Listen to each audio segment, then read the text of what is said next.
Bismillahirrahmanirrahim. Ya Hayyu Ya Qayyum. Ya Hayyu Ya Qayyum birahmatika nastaghith fa'aghithna wa la takilna ila anfusina tarfata 'ainin abada wa aslih lana sya'nana kullah. Alhamdulillahi rabbil alamin bari'il khalaiqi ajma'in. Wassalatu wassalamu ala ashrafi wa afdali anbiya'ihi wa rusulihi habibihi wa najibihi wa safiyihi wa khiratihi ala khalqih al-mahmudil ahmad al-abdil muayyad al-mustafa al-amjad abil qasimil mustafa Muhammad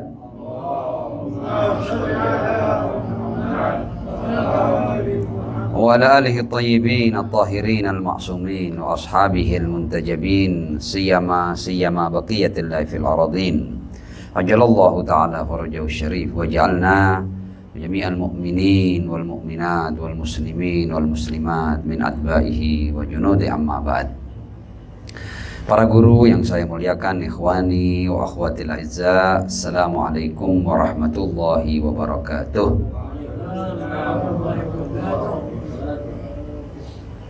Tidak terasa hari demi hari sejak kita memasuki bulan Muharram, kemudian juga hari demi hari setelah kita memasuki bulan Safar, dan puncaknya kita memperingati Arba'in Husaini, dan di akhir-akhir Safar kita juga memperingati wafat dan syahada Ar-Rasul sallallahu alaihi wa alihi, juga Al-Imam Ali bin Musa Ar-Ridha alaihi salam.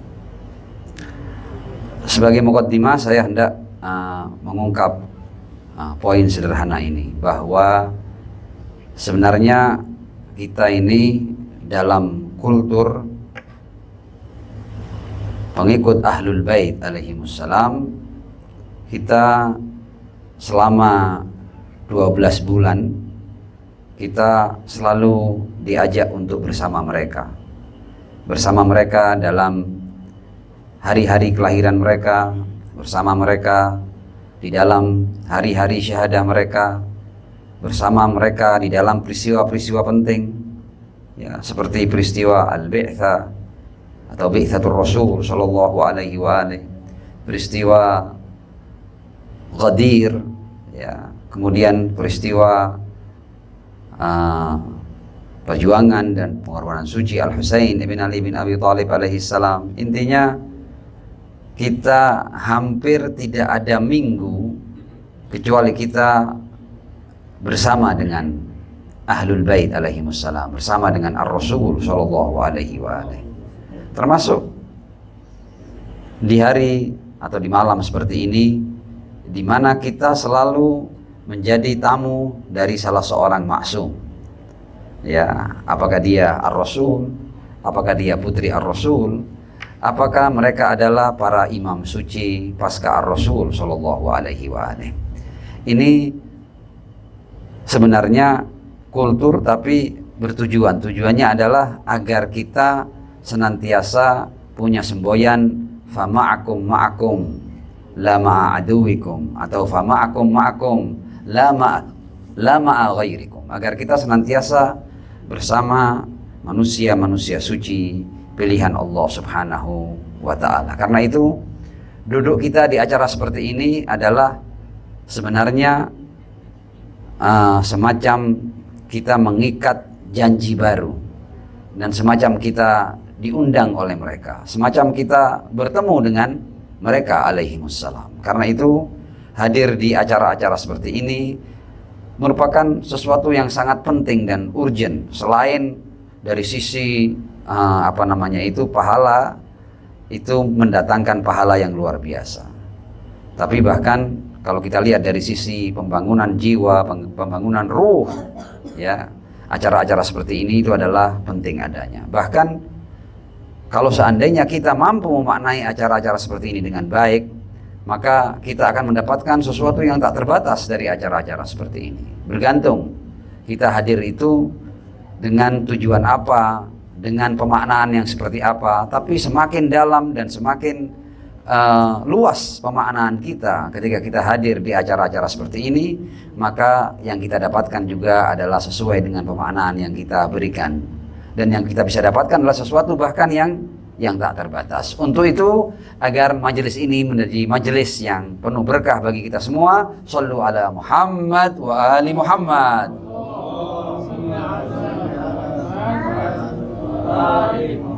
Wa'ajjil farajahum. Adapun tema kita pada malam hari ini adalah sekitar syahadah ataupun wafat ar-Rasul sallallahu alaihi wa alihi. Sebagai pengantar, dunia ini telah dicipta oleh Allah dalam sebuah sistem, dan sistemnya itu adalah sistem samawi, an-nizam as-samawi. Yang dimaksud dengan an-nizam as-samawi adalah bahwa dunia ini oleh Allah diserahkan kepada orang-orang pilihannya, min ladun Adam alaihi salam ilal khatam sallallahu alaihi wa alihi.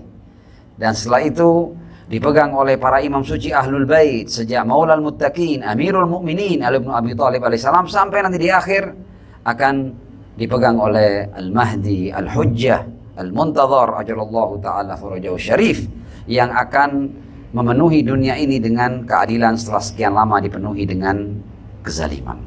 Ini adalah sistem ilahi an-nizam as-samawi yang tidak mungkin berubah, ya. Dan betapapun besar ya kekuatan-kekuatan yang berusaha untuk menghancurkan ya atau untuk melawan an-nizam as-samawi ini, tapi an-nizam as-samawi ini tetap berjalan dan berlangsung. Nah, kalau kita berbicara tentang an-nizam as-samawi, maka manusia terbaiknya atau sosok terbaiknya adalah ar-Rasul sallallahu alaihi wa alihi, Muhammad ibn Abdullah sallallahu alaihi wa alihi. Dan dia menjadi khatamul anbiya wal mursalin dengan risalah yang sudah sempurna. Al-yawma akmaltu lakum dinakum wa atmamtu alaikum ni'mati wa raditu lakumul Islam Madinah. Dan masa risalah beliau bukan masa yang panjang, hanya masa yang pendek. Tidak lebih dari 2 dasawarsa ditambah dengan sekian tahun. 23 tahun masa risalah beliau. Sejak usia 40 sampai beliau kembali kepada Allah di usia 63 tahun. Jadi masa risalah adalah masa yang tidak panjang, hanya 23 tahun. Dan pasca masa risalah itu ar-Rasul mengalami wafat, ya, mengalami syahadah. Dan tentang wafat dan syahadah ar-Rasul sallallahu alaihi wa alihi, Al-Quran memberikan penjelasan seperti ini. Wa ma Muhammadun illa rasul. Ya, dan tidaklah Muhammad kecuali seorang utusan.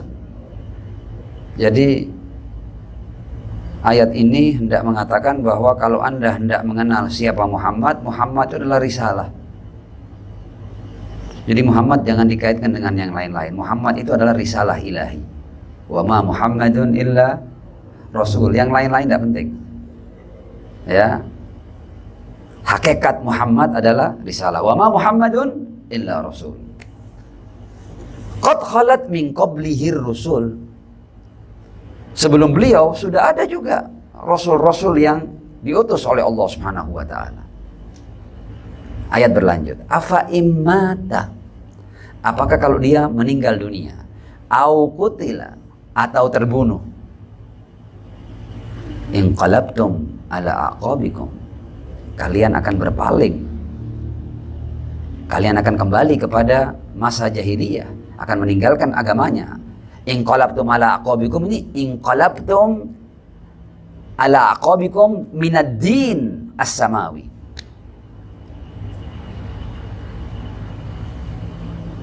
Wa may yanqalib ala aqibaihi,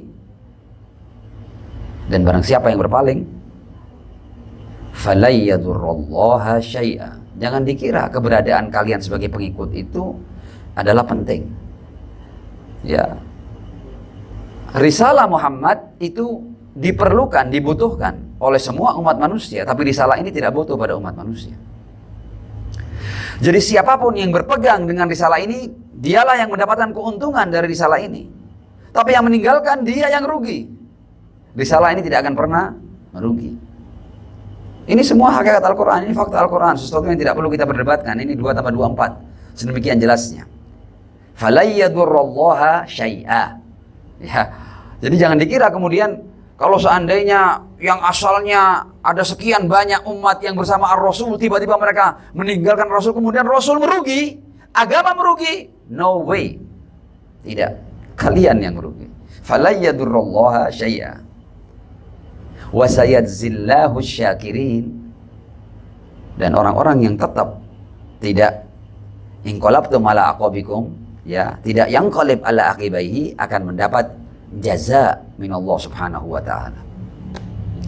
Karena kan syakir di sini lawannya kufur, ya. Inna hadainahu sabil, ayat lain mengatakan imma syakiran wa imma kafura. Asyakirin di sini adalah lawannya orang-orang yang al-kafirin, ya. Wa sayadzillahu syakirin. Ini ada di surat Ali Imran ayat 144. Ayat berikutnya, untuk kemudian kita masuk pada pembahasan. Wa ma kana li nafsin an tamuta illa biidznillah. Dan tidak ada jiwa yang meninggal kecuali dengan izin Allah. Kitaban muajjala, sesuatu yang sudah ditentukan waktunya oleh Allah Subhanahu wa taala. Jadi ayat 145-nya hendak mengatakan bahwa kematian itu bukan di medan laga. Kematian itu pasti akan terjadi. Boleh jadi Anda bertahun-tahun di medan laga dan Anda masih hidup. Dan boleh jadi Anda tidak pernah turun ke medan laga tapi Anda mengalami kematian. Wa ma kana li nafsin an tamuta illa biidznillah. Kitaban muajjala. Ya. Sebagai contoh sudah ini ya, Asy-Syahid, ya, Qasim Sulaimani, ya, rahimahullahu rahmatal abrar. Itu dia berpuluh tahun di medan laga, di front terdepan, bahkan di tempat-tempat di mana misiu, mortir, roket, ya, berjatuhan di sisi kanannya, kirinya, depannya, belakangnya. Dan selama berpuluh tahun itu dia survive, dia selamat. Justru dia mengalami syahadah ketika tidak di medan laga. Wa ma kana li nafsin an tamuta illa biidznillah kitaban muajjala. Permasalahannya, kematian adalah sesuatu yang pasti akan datang karena kitaban muajjala. Cuma ini pentingnya nih. Wa may yurid thawabad dunya nu'tihi minha. Orang yang orientasinya dunia, ya, kalau ada orang yang pengennya dunia, sama Allah dunia akan dikasih. Wa may yurid thawabal akhirah nu'tihi minha. Barang siapa yang mau imbalan akhirat, kita akan berikan juga. Jadi Anda pengen dunia, saya kasih. Anda pengen akhirat, saya juga kasih. Ya tinggal masalahnya kita ini sebagai manusia yang pasti mati ini, kita mau milih dunia yang sementara atau imbalan akhirat yang abadi. Saya kira ini juga pertanyaan yang sangat mudah untuk kita jawab. Ya, bahwa tidak mungkinlah kita memilih dunia, ya, kemudian meninggalkan akhirat. Dunia yang sementara tidak mungkin kita pilih melebihi akhirat yang abadi. Saya kira ini sudah jelas. Shallu ala Muhammad wa ali Muhammad. Wajil farajahum. Para ahli tafsir mengaitkan ayat ini dengan sesuatu yang disebut dengan sababun nuzul, ya, asbabun nuzul. Nah, ayat ini para penafsir mengaitkan dengan peristiwa perang Uhud. Ketika di tengah-tengah perang itu kemudian ada jeritan, ada teriakan. Yang teriakan itu berbunyi seperti ini. Anna Muhammadan qad qutil. Muhammad Rasulullah terbunuh. Dan teriakan ini dalam sejarah, ya, dicatat beriringan dengan sosok yang bernama Amr ibn Qum'a al-Harithi yang berhasil, ya, menghantam Ar-Rasul sallallahu alaihi wa alihi dengan batu yang sejarah mencatat membuat gigi beliau pecah dan wajah beliau sallallahu alaihi wa alihi berdarah-darah, sehingga wajah beliau itu tertutupi dengan darah akibat lemparan Amr ibn Qum'ah al-Harithi. Sejarah juga mencatat, jadi ketika Rasul mendapatkan hantaman ini, dan hantaman itu sedemikian kerasnya sehingga wajah Rasul penuh dengan darah, mereka berteriak, "Anna Muhammadan qad qutil." Ya, dan jeritan itu sangat membuat pasukan muslimin percaya bahwa memang mereka juga melihat bahwa Ar-Rasul terhantam oleh sesuatu yang sedemikian kerasnya. Sejarah mencatat, di saat itu para musuh sudah hendak menghabisi Ar-Rasul sallallahu alaihi wa alihi. Tapi sebagian kecil dari para sahabat yang tetap teguh ya bersama Ar-Rasul sallallahu alaihi wa alihi, ya utamanya adalah Al-Imam Ali bin Abi Thalib alaihissalam, dan ada sahabat-sahabat lain seperti Mus'ab ibn Umair, ya termasuk salah seorang pembawa bendera pasukan Islam pada saat itu kemudian dia datang ya melindungi Ar-Rasul sallallahu alaihi wa alihi. Boleh jadi ini karena beliau mendapatkan hantaman batu yang sedemikian kerasnya, beliau terhuyung, kehilangan keseimbangan, dan musuh-musuh hendak datang mengeroyoknya. Di saat itu kemudian ada sahabat-sahabat tertentu yang berusaha melindungi Ar-Rasul sallallahu alaihi wa alihi. Tentu utamanya adalah Ali bin Abi Thalib, dan ada sahabat-sahabat lain seperti dalam sejarah Mus'ab ibn Umair ini. Dan bahkan Mus'ab ini juga terbunuh dalam rangka melindungi Ar-Rasul sallallahu alaihi wa alihi. Jeritan bahwa Muhammad telah terbunuh itu tersebar di tengah-tengah pasukan sedemikian cepatnya, dan tentu berita terbunuhnya Ar-Rasul ini meningkatkan mentalitas pasukan musuh, dan pada saat yang sama meruntuhkan mentalitas pasukan muslimin atau Al-Jais Al-Islami. Dan dari Al-Jais Al-Islami ini sejarah mencatat mayoritas hampir terpengaruh, ya, down, terpuruk mentalitas mereka, karena ini baru perang yang kedua. Ya, di perang pertama mereka menang di Badar, kemudian di Uhud Nabi mereka terbunuh. Mereka yang belum sedemikian dalam hal keimanan, otomatis mentalnya terpukul. Dan celakanya mayoritas yang terpukul. Bahkan sebagian dari pasukan umat Islam itu, sejarah ini mencatat ya, sudah ada yang bersiap-siap untuk minta keamanan dari salah seorang panglima tentara musyrik pada saat itu, Abu Sufyan. Ya, artinya sudah, saya selesai, saya tidak dukung Muhammad lagi, beri saya keamanan. Tapi ada, walaupun tidak banyak, sekelompok dari umat Islam yang mengatakan dengan suara yang lantang, jikapun Muhammad tidak ada, jalan Muhammad tetap ada, dan Tuhan Muhammad tetap akan abadi. Ada yang, walaupun jumlahnya tidak banyak ya, tapi ada yang punya semangat seperti itu. Ini pembahasan ini terkait dengan sejarah untuk kita nanti akan masuk pada kesimpulan yang penting insya Allah. Tapi ini harus kita jalani dulu untuk kita punya gambaran tentang apa yang terjadi pada saat itu.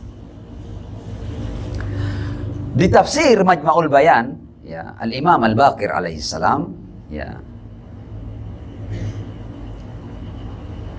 bercerita tentang apa yang terjadi di Uhud pada saat itu.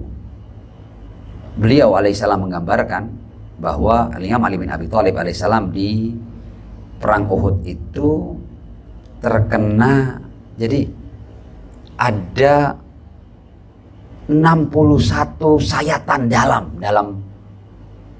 tubuh Al-Imam Ali bin Abi Thalib alaihissalam. 61 sayatan yang tajam di tubuh Ali bin Abi Thalib alaihissalam. Dan Rasul Shallallahu alaihi wasallam memerintahkan pada saat itu, ya, kayak perawat-perawat, ya, ada perawat-perawat juga di zaman itu, yang merawat orang-orang yang terluka dalam perang seperti Ummu Sulaim atau Ummu Atiyah untuk memberikan pengobatan kepada Ali bin Abi Thalib alaihissalam. Dalam riwayat ini diceritakan bahwa kedua wanita perawat itu berkata bahwa kita tidak ngobati satu tempat kecuali kita melihat di bagian lain dari tubuh beliau ada kulit yang terbuka. Artinya sedemikian banyak sayatan yang mengenai tubuh Amirul Mukminin Ali bin Abi Thalib alaihissalam dalam rangka melindungi Ar-Rasul sallallahu alaihi wasallam. Artinya sampai perawat ini mengatakan luka mana yang harus kita obati? 61 sayatan dalam tubuh Ali bin Abi Thalib alaihissalam. Dan di saat perawat ini sudah tidak berdaya menghadapi tubuh Ali bin Abi Thalib yang penuh dengan luka, masuklah Ar-Rasul sallallahu alaihi wasallam. Dan kemudian Ar-Rasul mulai mengusapkan tangannya ke luka-luka Ali bin Abi Thalib alaihissalam. Rasul mengatakan hal ini. Inna rajulan laqiya hadza fillah faqad abla wa adzar. Bayangkan seorang laki-laki, maksudnya Ali bin Abi Thalib, yang mendapatkan luka banyak seperti ini di jalan Allah. Sebenarnya dia telah menjalankan tugasnya dengan sempurna. Tidak ada yang perlu disalahkan dari seorang pahlawan dalam perjuangan di jalan Allah kemudian mendapatkan luka yang seperti ini. Faqad abla wa a'dzar. Dan ketika tangan Ar-Rasul mengusap tubuh Ali bin Abi Thalib alaihissalam, sejarah mencatat bahwa luka-luka itu segera sembuh. Dan kemudian Ali bin Abi, artinya begini loh ya. Jadi kadang-kadang kita itu jangan berpikir bahwa loh ini Nabi kok giginya patah, Nabi kok terhantam batu, Nabi kok mukanya penuh dengan darah. Ali bin Abi Thalib sebagai maulal muttaqin, ya kan? Dengan segala makom yang kita baca tentang Ahlul Bait alaihimussalam, kok bisa dalam perang kemudian tubuhnya terkoyak sebanyak 61 sayatan dan lain sebagainya. Memang seperti itu. Ya. Dan disitulah letak makom seseorang ketika jadi mereka itu diutus dalam memperjuangkan kebenaran sebagai manusia biasa. Artinya mereka bisa sakit, tubuh mereka bisa terkoyak, bisa tersayat, bisa terbunuh. Ya. Ini kalau pahlawan-pahlawan buatan barat kan Superman kan. Mau dibom berapa kali hidup lagi, ya. Ya, ini tidak begitu. Ini perjuangan yang kalau Anda tidak hati-hati, Anda bisa kehilangan tangan, Anda bisa kehilangan kaki, Anda bisa kehilangan jiwa bahkan. Kurang apa kemuliaan Ar-Rasul sallallahu alaihi wasallam sampai mukanya penuh darah seperti itu. Dan sampai diberitakan bahwa dia telah terbunuh, berarti pukulan yang menghantam Ar-Rasul adalah pukulan yang dahsyat. Setelah itu Ali bin Abi Thalib berkata seperti ini, Alhamdulillah idlam afir walam uwallid dubur. Segala puji bagi Allah. Dalam keadaan yang dahsyat seperti itu, saksikan bahwa aku tidak lari dari medan laga. Dan aku tidak berpaling. Dan orang-orang seperti ini mendapatkan dua ayat di Al-Quran. Wa sayadzillahu syakirin wa sanadzis syakirin. Sallu ala Muhammad wa ali Muhammad. Allahumma salli ala Muhammad wa ali Muhammad. Mu'ajjil farajahum. Nah, ayat ini ketika berkata wa ma Muhammadun illa rasul qad khalat min qablihi rusul afa immata au qutil inqalabtum ala aqabikum. Ayat ini tidak mengatakan bahwa agama ini bukan agama pribadi, bukan agama orang. Ini sistem. Ini an-nizam as-samawi. An-nizam as-samawi itu kalau satu gugur, yang lain ada. Jadi risalah ini tidak akan berhenti, tidak akan berakhir hanya dengan hilangnya satu tokoh. Meskipun tokoh itu adalah Muhammad bin Abdullah sallallahu alaihi wasallam.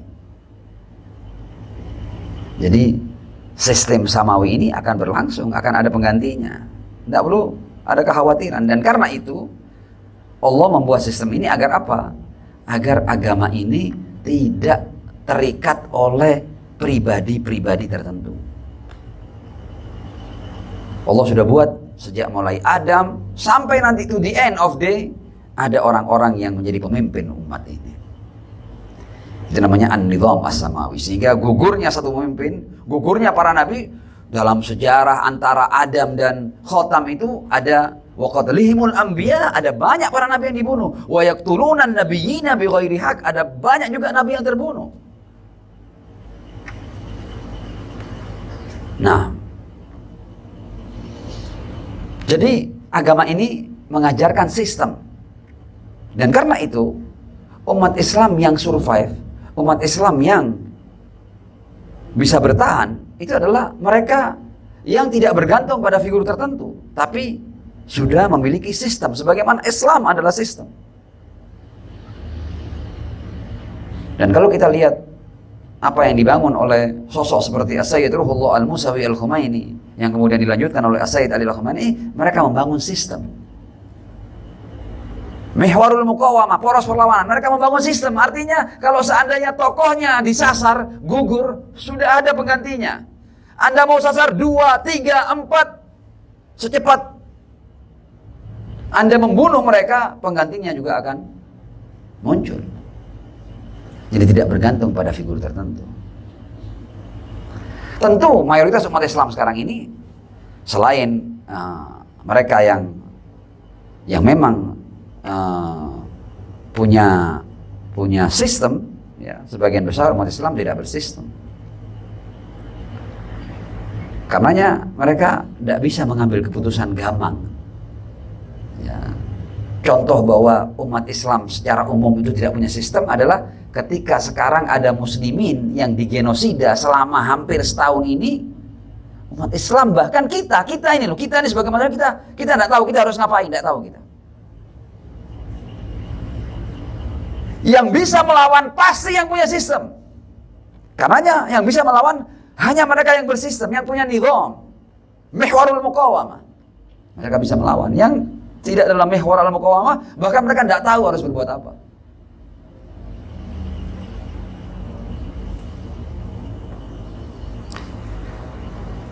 Naam. Shallu ala Muhammad wa ali Muhammad. Wajil farajahum. Pasca kita akan berbicara tentang syahadah dan wafat ar-Rasul sallallahu alaihi wa alihi, ini bukan hal yang ringan ya. Berarti agama ini, risalah ilahi ini kehilangan manusia terbaiknya. Allahu Akbar. Jadi peristiwa wafat dan syahadah ar-Rasul, kalau kita mau lihat dari risalah yang dibawa oleh Adam alaihissalam sampai yang terakhir, ini adalah manusia terbaiknya, insan ilahi terbaiknya, the bestnya.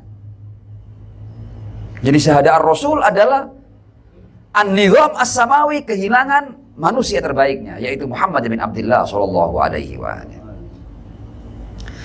Tapi Rasul sudah mensistem. Saya ada, saya tidak ada, sistem jalan. Di mana sistemnya? Sistemnya ketika Rasul berkata, inni tarikun fikumut thaqalain kitaballah wa itrati ahla baiti. Jadi aman. Saya tidak ada kapanpun, ini berjalan. Tidak perlu kita khawatirkan agama ini. Yang perlu kita khawatirkan, yang perlu khawatir adalah kita umat ini. Sejauh apa kita komit dengan sistem yang sudah terbangun ini.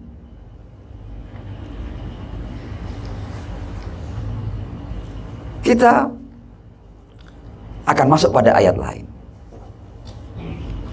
Ada di ayat 30 dari surat Al-Furqan. Ya. Ini supaya kita paham sistem warisan ar-Rasul itu seperti apa. Wa qala ar-rasulu ya Rabbi. Ini nanti adalah keluhan ar-Rasul di hari kiamat. Sudah disampaikan kepada kita di Al-Quran. Nanti Rasul akan mengeluh ini.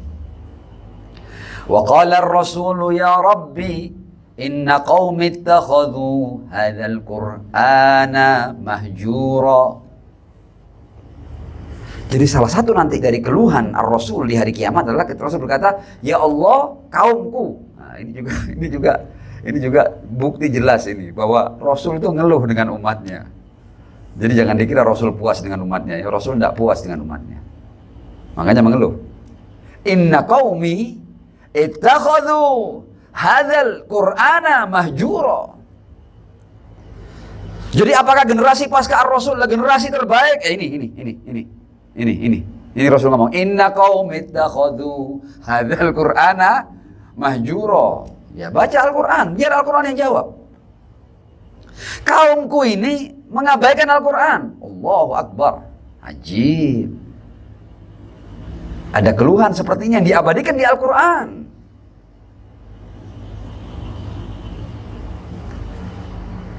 Sekarang kita kaji sedikit ya. Kita tidak kaji panjang, kita kaji sedikit aja. Kalau kita lihat, sepertinya umat Muhammad ini kalau sama Al-Quran kan luar biasa kan. Ada dari umat Muhammad yang tanda kutip meninggalkan Al-Quran. Tidak, sepertinya mereka mengagungkan Al-Quran. Iya kan? Dari sekian banyak madhab, adakah madhab yang meninggalkan Al-Quran? Tidak ada. Sepertinya tidak ada. Loh, tapi kenapa kok Rasul ngomong, wa qala ar-rasulu ya Rabbi inna qaumi ittakhadhu hadzal qur'ana mahjura. Kok sampai kayak gitu? Kita akan dapatkan jawabannya dari Al-Imam Al-Khumaini qaddasallahu ta'ala sirrahu syarif ma'as salati ala Muhammad wa ali Muhammad. Wa'ajjil farajahum. Nah, Rasul ketika meninggal, Rasul pesannya itu sistem. Inni tarikun fikum tsaqalain, kitabullah wa itrati ahla baiti. Al-Imam Al-Khumaini qaddasallahu ta'ala sirrahu syarif, sebelum beliau meninggal, beliau juga nulis wasiat. Dalam wasiatnya itu yang akan dibacakan pasca wafatnya beliau, ada hal yang ditaruh bahkan di muqaddimah, di awal-awal wasiat.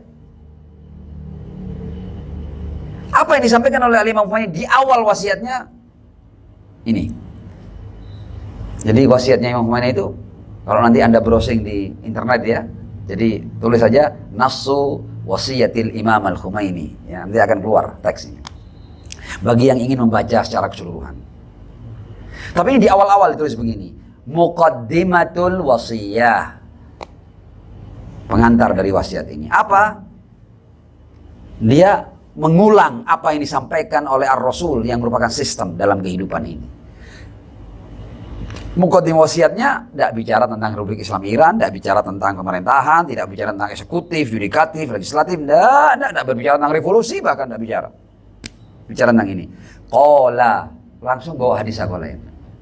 Qala Rasulullah sallallahu alaihi wa alihi wasallam, inni tarikun fikum tsaqalain, kitabullah wa itrati ahla baiti. Fa innahuma la yaftariqu hatta yarida alayyal haud. Ini kan sudah sama-sama kita pahami ya, tidak perlu saya terjemahkan. Intinya ya, aku tinggalkan dua hal, Al-Quran dan Ahlul Bait, dan kemudian dalam riwayat Ar-Rasul itu dibawa poin ini. Keduanya, Al-Quran dan Ahlul Bait tidak akan berpisah sampai nanti ketemu di Haud nanti. Kita tidak perlu masuk pada tafsirnya ya, terlalu dalam. Kita pada fakta-fakta yang bisa kita pahami aja, bahwa Al-Quran dan Ahlul Bait tidak akan berpisah. Keterangan Imam Khumaini. Jadi dalam wasiat itu beliau sempat sedikit memberikan penjelasan tentang wasiat ini. Kata beliau, ini nas daripada wasiat beliau. La'alla, ya, boleh jadi la'alla qauluhu la yaftariqu hatta yarida alayyal khawd isyaratan ila, boleh jadi kata Imam Khumaini ketika Rasul mengatakan bahwa keduanya tidak akan terpisah sampai nanti bertemu di haud,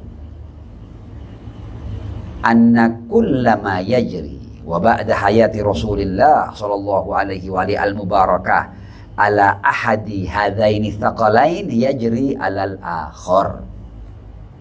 Yang artinya,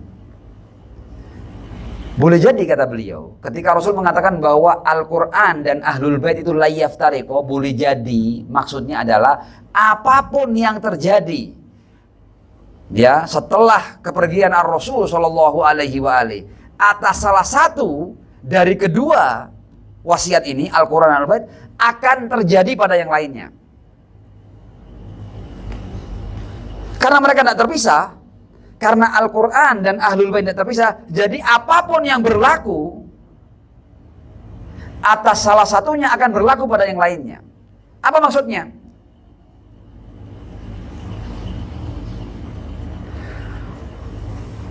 Rasul hendak mengatakan la yaftariqo ini bahwa Al-Quran dan Ahlul Bait adalah satu kesatuan, tidak bisa Anda pisahkan. Karena dia la yaftariqo. Dan bahwa meninggalkan salah satu dari keduanya itu sama dengan Anda meninggalkan yang lain. Jadi kalau ada orang, karena Rasul sudah ngomong la yaftariqo, saya hanya Al-Quran, tidak pakai Ahlul Bait. Loh, Anda ketika berpegang pada Al-Quran dan meninggalkan Ahlul Bait itu sama dengan Anda meninggalkan Al-Quran. Karena la yaftariqo. Wa ila, ini nasnya Imam Umayni, wa ila anna hijrana ayyin minhuma yu'addu hijranan lil akhar. Wa hatta tilka allati yaridu fiha hadanil mahjuran al-haud ala Rasulillah sallallahu alaihi wa alihi. Jadi ketika ada ayat yang berkata, ya Rabbi inna qaumi ittakhadhu hadzal Qur'ana mahjura. Padahal kan kalau kita lihat faktanya kan seakan-akan Al-Quran tidak ditinggalkan. Yang ditinggal Ahlul Bait. Tapi ketika Allah berkata, ketika Rasul mengeluhkan Al-Quran ditinggalkan, yakni Anda meninggalkan Ahlul Bait karena la yaftariqo. Qala ya Rabbi inna qaumi ittakhadhu hadzal Qur'ana mahjura. Jadi ketika Anda berpegang pada Al-Quran dan meninggalkan Ahlul Bait, Anda tetap akan mendapat keluhan Ar-Rasul, inna qaumi ittakhadhu hadzal Qur'ana mahjura. Karena Rasul sudah mengatakan la yaftariqu hatta yarida alayyal haud. Sallu ala Muhammad wa ali Muhammad wa ajil farajahu. Nah, kemudian kita akan masuk pada pembahasan yang berikutnya. Jangan khawatir ya, tidak panjang, tapi seandainya supaya kita bisa membawa sesuatu ya dari majelis ini ya. Untuk tetap semangat, sallu ala Muhammad wa ali Muhammad. Ya, saya mulai khawatir ya. Jadi sambutan sholawat suaranya semakin melemah ya. Coba tes satu lagi, sallu ala Muhammad wa ali Muhammad.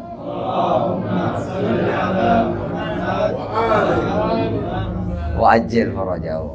Ini terlalu malam ya majelisnya ya. Enggak ya, aman ya. Oke, kita lanjut. Nah, ada orang-orang yang bertanya, kenapa kok kalah?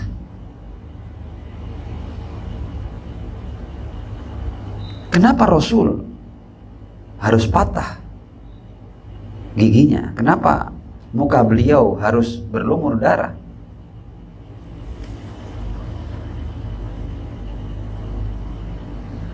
Padahal kalau kita mau paham tentang, tidak usah Rasul sudah, kita ambil yang di bawahnya Rasul, Ahlul Bait alaihimussalam. Ya, Ahlul Bait itu kalau kita baca di Az-Ziyarah, ini termasuk kita nanti, karena ini kan masih dalam rangkaian Muharram dan Safar, kita juga akan kaitan dengan sedikit dengan Imam Husain bin Ali bin Abi Thalib alaihissalam. Ahlul Bait itu dia yang megang kendali dunia ini. Ya, kenapa kok kalah? Ya kan, kenapa kok kalah? Padahal kalau kita puji Ahlul Bait itu seperti ini. Bikum di Az-Ziyarah Al-Jami' Al-Kabir kan. Bikum fatahallah wa bikum yakhtim wa bikum. Jadi denganmu Allah membuka keberadaan, dengan kalian Allah menutup semua ini. Karena kalian Allah menurunkan pertolongan. Wa bikum yumsikus sama. Ya. Dengan kalian Allah membuat langit ini tidak runtuh ke bawah. Antaqu 'alal ardi illa bi'idzni. Wa bikum yunaffisul ham wa yakshifud dur. Jadi kalau kita lihat sifat-sifat Ahlul Bait ini, mereka ini ya mega Superman sebenarnya. Tapi kenapa kok kenyataannya kok terbantai, terpenggal kepalanya, tercincang. Rasul sampai berdarah-darah dalam peperangannya. Mengapa mereka tidak menolong diri mereka sendiri dengan segala macam kekuatan yang mereka miliki? Kenapa? Jawabannya sekarang. Ma'assalati ala Muhammad wa ali Muhammad. Wa'ajil farajahum. Inilah yang disebut dengan uswah dan qudwah. Jadi mereka itu adalah teladan, ya, teladan bagi umat manusia.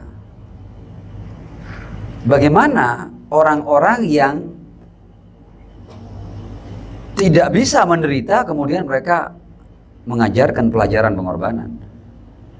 Kalau seandainya para imam itu seperti orang-orang yang sakti, yang kalau disayat kemudian tidak mempan, atau kalau disayat kemudian tidak mati, atau kalau terpenggal kemudian kembali lagi kepalanya, ya nanti sahabat-sahabatnya pasukannya ngomong, ya enak kamu kalau terkena kamu balik, kalau kita terkena ya amblas, kan begitu kan?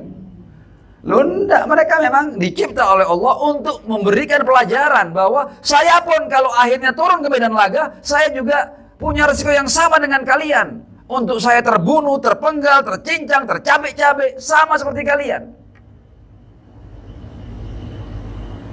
Mengajarkan pelajaran pengorbanan.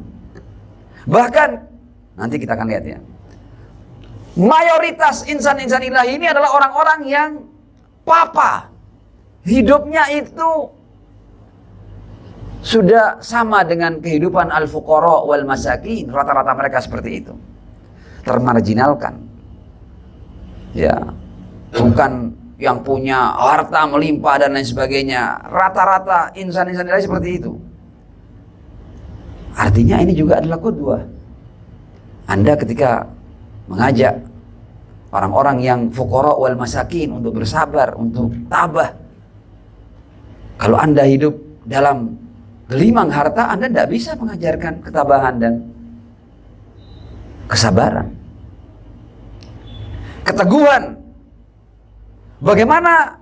Kenapa kok sebagian besar mereka itu pendukungnya sedikit loh? Ini juga pelajaran bagi kalian.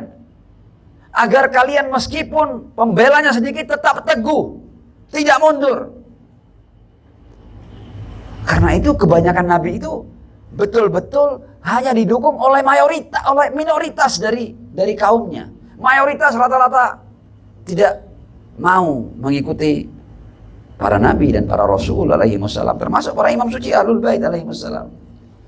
Ini juga mengajarkan bahwa kadang-kadang meskipun aku seorang insan ilahi, ternyata aku juga tidak didukung oleh banyak orang, aku ditinggal oleh mayoritas, tapi tetap teguh. Ini memberikan pelajaran kepada umat untuk tetap teguh meskipun sedikit mendukung. Al-Husain mengajarkan itu, Al-Hasan mengajarkan itu, dan semua para imam mengajarkan itu. Demikian pula halnya dengan para nabi dan para rasul alaihi wassalam mengajarkan itu. Kalau kita lihat logika orang-orang yang tidak percaya dengan para nabi dan para rasul, kita lihat di Al-Quran. Di antara protes mereka begini, wa qalu ma li hadzal rasul ya'kulu at-ta'am wa yamshi fil aswaq laula unzila ilaihi malak fayakuna ma'ahu nadhira. Yang artinya, loh, ini utusan Tuhan, ternyata utusan Tuhan ini juga makan. Wah, ya enggak sakti, masih perlu makan kayak kita. Jadi bayangan mereka itu, ini baru utusan Tuhan kalau dia sudah tidak perlu makan. Ini masih makan, masih beli kebutuhannya di pasar, ya sama dengan kita. Gini kok ngaku utusan Tuhan. Jadi dalam logika, orang-orang kufar itu, kalau utusan Tuhan itu yang harus beda dengan masyarakat. Atau dikawal oleh para malaikat. Mana kita tidak lihat malaikatnya? Protes lain orang-orang kufar. Au yulqa ilaihi kanzun au takunu lahu jannatun ya'kulu minha. Loh, kenapa kalau emang mereka utusan Tuhan, kenapa Tuhan tidak memberikan mereka kekayaan yang berlimpah? Kenapa mereka gembel, menggembala kambing, orang-orang miskin, tidak punya pendukung, tidak punya kekuasaan? Kalau yang mereka utusan Tuhan, kenapa Tuhan tidak memberikan harta yang berlimpah? Katakanlah mereka menguasai seluruh tambang emas di dunia ini. Kalau yang mereka utusan Tuhan, kenapa mereka masih menggembala, bertani, bercocok tanam? Ini protes orang-orang kufar kepada para nabi. Au yulqa ilaihi kanzun, diberikan padanya harta. Atau mereka punya kebun-kebun yang luas, punya semua kebutuhannya sehingga tidak perlu ke pasar.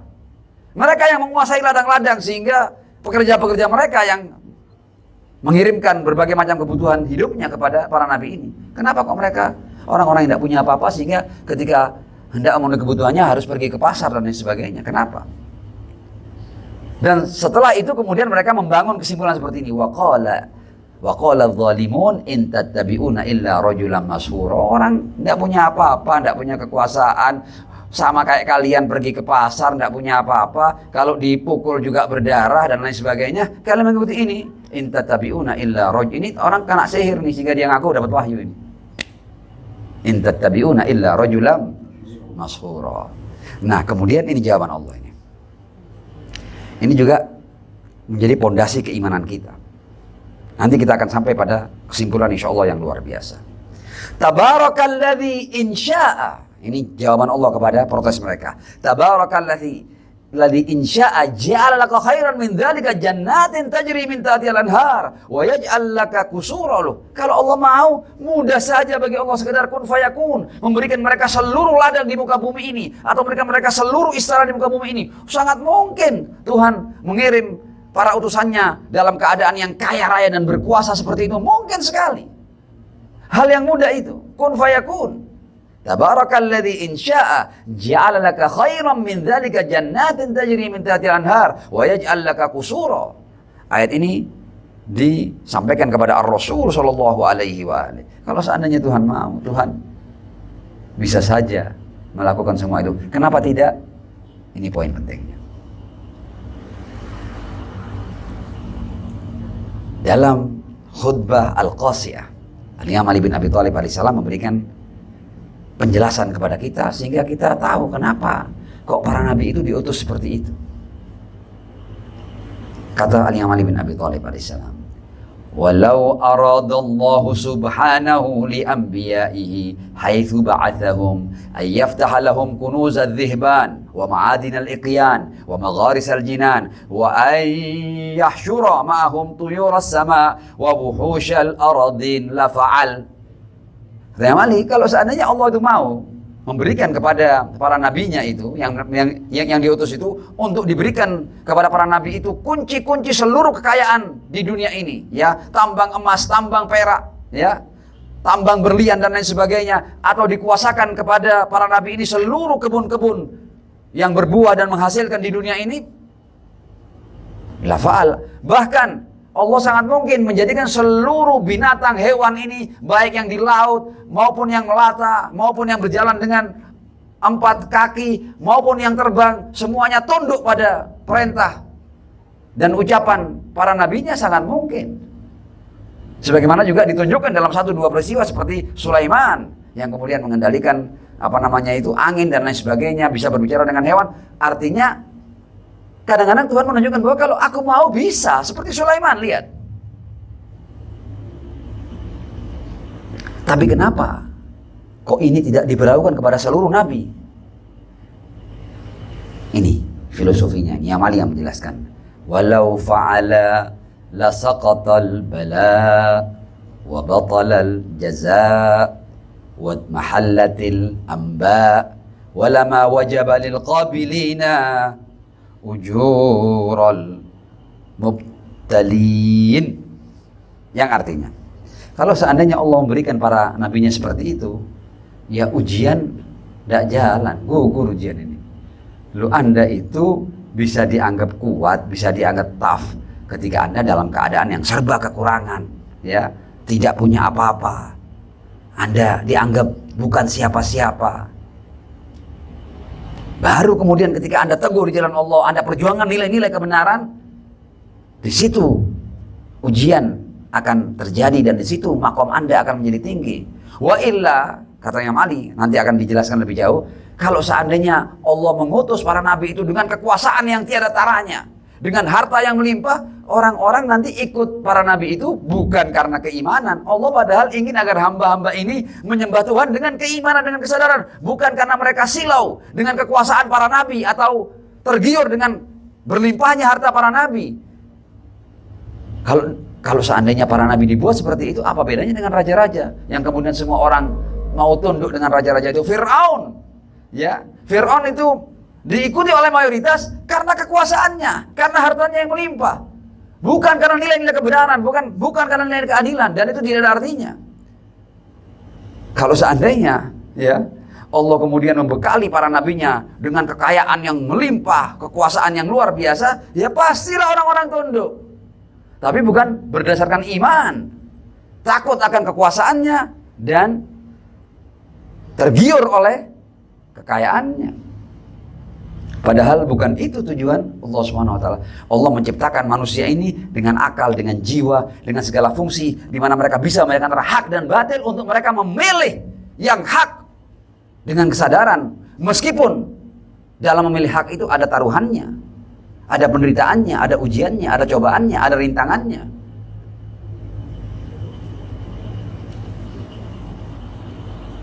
Walau fa'ala lasaqatal bala wa batalal jaza wa mahallatil amba. Tidak ada nanti itu orang kemudian ini berita-berita langit. Anda kalau bersabar Anda akan dapat pahala ini. Anda kalau berjuang Anda kalau gugur dalam berjuang akan dapat pahala ini. Hilang semuanya itu. Dan nanti tidak ada orang yang berhak untuk dapat pahala orang-orang yang berhasil dalam ujian. Tidak ada itu nanti pahala itu.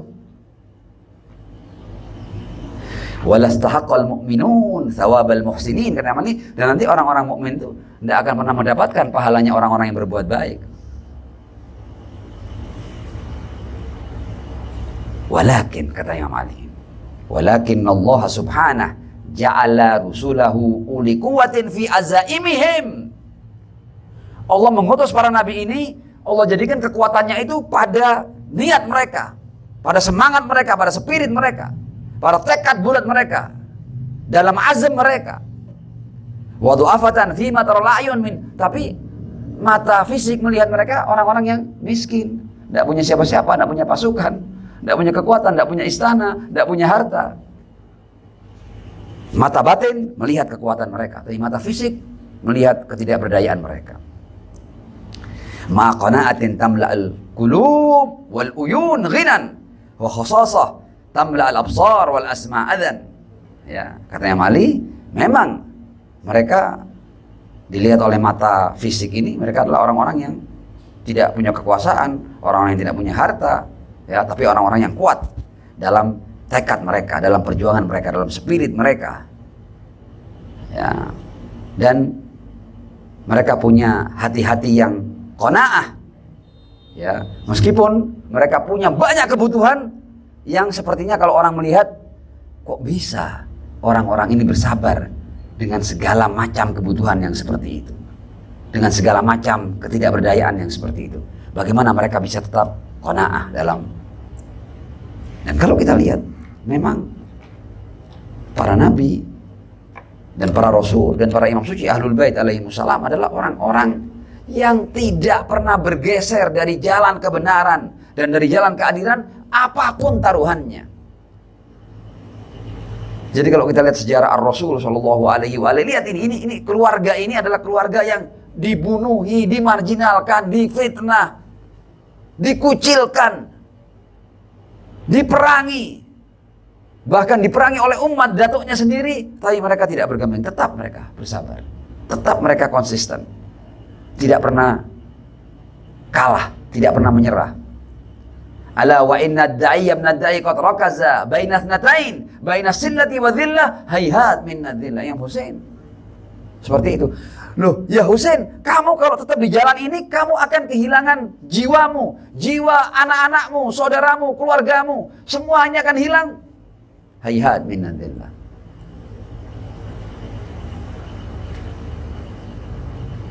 Jadi mereka mata melihat kekuatannya ya cuma 70 orang. Peralatan senjatanya ya itu sudah yang mereka bawa, karena mereka memang tidak sedang membangun pasukan untuk perang. Ya mereka bawalah pedang. Ya. Kalau mau dibandingkan dengan pasukan Yazid, tidak ada apa-apanya. Mata melihat, tidak berimbang, lemah ini, tidak punya apa-apa ini. Tapi imannya kuat, tekadnya bulat, spiritnya tidak bisa dipatahkan. Dan ini terus berlangsung. Ajaran para imam itu sekarang ini menciptakan masyarakat yang betul-betul kuat, yang betul-betul tough. Dan kalau kita lihat sekarang ini dalam pertarungan antara hak dan batil yang tersimpul dalam negara-negara besar seperti Amerika dan negara-negara Eropa yang juga punya segala macam senjata yang paling mutakhir sekalipun, menghadapi kelompok perlawanan yang sudah dipecah-pecah, yang sudah difitnah, bahkan yang sudah diberi label teroris oleh dunia ini, ternyata mereka tidak pernah mundur. Mereka tetap berjuang, tetap berkorban, tetap melawan. Dan nanti an-nizam as-samawi ini akan berakhir dengan kemenangan orang-orang yang soleh. Annal arda yarithuha ibadiyas solihun. Sebagai penutup, Ar-Rasul sallallahu alaihi wa alihi, ya, jiwa beliau yang kembali kepada Allah Subhanahu wa taala dalam rangka kita memperingati syahadat dan wafat beliau sallallahu alaihi wa alihi.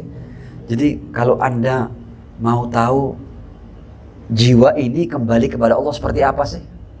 Agar kita ketika memperingati syahadat Ar-Rasul, kita tidak hanya cuma bersedih. Memang kita harus bersedih.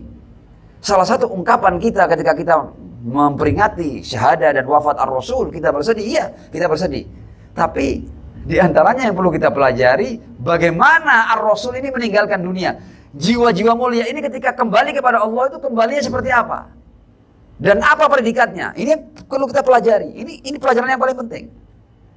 Jadi kalau kita mau memberikan gambaran tentang jiwa Adam alaihissalam, jiwa Nuh, jiwa Ibrahim, jiwa Musa, jiwa Isa, jiwa Muhammad bin Abdullah sallallahu alaihi wa alihi, jiwa-jiwa suci mulai Sayyidah Fatimah Az-Zahra, Maulal Muttaqin, Al-Hasanain, ya, Zainul Abidin dan para imam sampai ayahanda Al-Imam Al-Mahdi, Al-Imam Hasan Al-Askari alaihissalam. Jiwa-jiwa itu ketika berpulang kepada Allah seperti apa sih? Seperti ayat ini. Ya ayyatuhan nafsul mutmainnah. Dikitab oleh Allah, wahai jiwa yang tenang, mutmainnah. Apa maksud jiwa mutmainnah ini? Loh, ini sudah jelas ini tidak ada yang kabur di sini. Ya ayyatuhan nafsul mutmainnah, irji'i ila rabbiki. Allahu Akbar. Jiwa yang mutmainnah itu dipanggil untuk kembali kepada pencipta jiwa itu. Irji'i ila rabbiki. Ya Allah, kita kembali kepada yang mencipta kita. Kita kembali kepada yang maha segala-galanya. Artinya kita kembali ke yang terbaik. Karena tidak ada yang lebih baik, lebih agung, lebih maha daripada yang mencipta kita. Karena itu jiwa yang tenang itu di antara imbalannya justru ketika seseorang kembali kepada Allah itu adalah puncak keberhasilan. Ya ayyatuhan nafsul mutmainnah. Kalau sudah mutmainnah, irji'i ila rabbiki. Kembali kepada Tuhan. Jadi aneh kalau kemudian ada orang dipanggil oleh Allah kemudian galau, kemudian susah. Berarti dia tidak paham. Dia tidak paham siapa dirinya. Dia tidak paham akan kemana. Loh, kalau seandainya ayat itu inna lillah wa inna ilaihi rajiun, maka ilaihi rajiunlah saat-saat yang paling luar biasa. Tapi harus mutmainnah dulu loh ya. Ya ayyatuhan nafsul mutmainnah irji'i ila rabbiki. Ayat berikutnya yang luar biasa. radiyatan mardiyah. Nah, yang saya katakan qudwah tadi itu, yang saya katakan uswah tadi itu, mereka sebenarnya sejak Adam sampai nanti Al-Mahdi ajallallahu ta'ala farajahu syarif, mereka mengajarkan kita untuk menjadi radiyah. Ya, ini perlu sedikit saya bahas sedikit saja, 3 menit saja, supaya kita paham radiyah itu apa. Dan kenapa Adam, Nuh, Muhammad, Ahlul Bait, kenapa mereka menjadi orang-orang yang paling utama? Karena mereka adalah orang-orang yang paling ridho dengan Allah Subhanahu wa taala. Jadi mereka mendapatkan tugas, jadi mereka radiyatan. Radiyatan itu begini, contoh yang paling gampang. Kita diberi mata ya. Kemudian ajaran Tuhan yang boleh kamu lihat ini, yang tidak boleh kamu lihat itu, radiyah. Itu radiyah. Kamu dalam kehidupan punya kewajiban A, B, C, dan D, radiyah. Kamu nanti dalam kehidupan kamu akan dapat cobaan ini loh ya. Nanti anakmu akan mati, nanti kamu akan terkena penyakit ini, nanti kamu akan mendapat bencana ini, radiyah. Kamu nanti akan digiring ke tempat pembantaian, keluargamu semuanya akan dibunuh, dipisah kepala dari tubuhnya, radiyah. Muhammad, kamu nanti keluargamu satu persatu, bahkan tidak lama dari kepergianmu nanti rumah putrimu akan didobrak, akan dikobarkan api di depan pintunya. Pintumu akan patah tulang rusuknya, radiyah.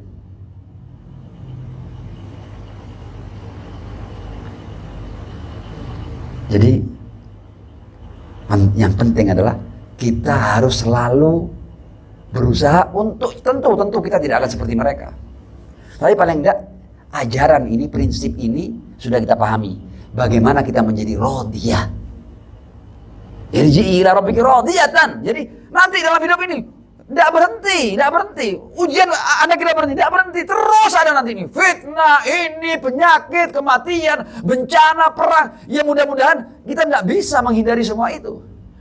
Apakah Anda kira rakyat Palestina sekarang itu baik-baik saja? Tidak baik-baik saja. Mencekam, mengerikan. Tapi Allah memberikan mereka kemampuan dan kekuatan untuk radiyah. Hasbunallah wa ni'mal wakil. Genosida itu terjadi dari menit ke menit loh ya. Dan ini pelajaran 11 bulan, ini pelajaran untuk kita menjadi radiyah. Dan kalau sudah radiyah, pasti mardiyah. Jadi Anda tidak perlu, bagaimana kita dapat ridho Allah loh? Ridho Allah di tangan Anda. Anda harus radiyah dulu, Anda pasti mardiyah. Jadi apakah saya diterima oleh Tuhan loh? Anda dapat keridhaan Tuhan itu bukan di tangan Tuhan, di tangan Anda. Ketika Anda radiyah, Anda pasti mardiyah. Irji'i ila rabbiki radiyatan. Pasti mardiyah. Baru kemudian kita diberi tempat yang luar biasa. Kita baru diterima sebagai hamba-hamba Allah. Fadkhuli fi ibadi wadkhuli jannati. Nah, saya sudah berbicara cukup panjang. Saya ucapkan sekali lagi, Adzamallahu ujurana wa ujurakum atas syahadah Ar-Rasul sallallahu alaihi wa alihi dan juga Al-Imam Ali bin Musa Ridha alaihissalam. Mudah-mudahan apa yang kita bahas menjadikan kita semakin punya motivasi yang kuat untuk senantiasa menjaga jiwa ini untuk menjadi mutmainnah, dan syarat mutmainnah adalah radiyah. Kalau kita radiyah, kita pasti mardiyah, dan kalau itu yang terjadi, maka kematian adalah merupakan kesempatan yang paling indah dalam kehidupan kita, insyaallah. Adzamallahu ujurana wa ujurakum, tsumma lafa minkum. Wassalamualaikum warahmatullahi wabarakatuh. Waalaikumsalam.